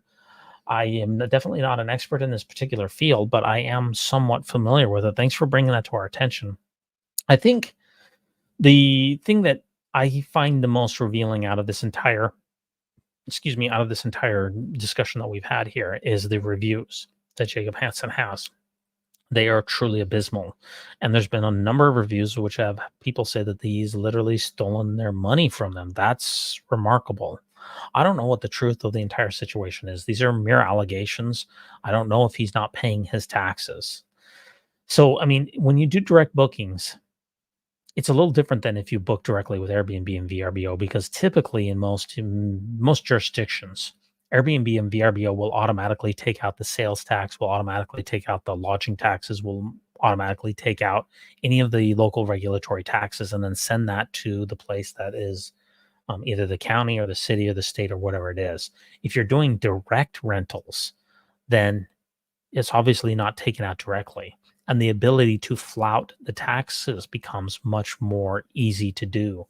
And I remember when I had Jacob on the Mormon News Roundup, he talked about how he thought that taxation really, we've had a federal income tax in the United States since 1915. And he basically said that taxes are immoral and that any chance that you can get away with not paying the taxes, then that's a good thing. And he talked about how the church is being fined for, shady business practices. He said that the only thing that gave him pause was the fact that the church got caught and that he wished that the church hadn't got caught.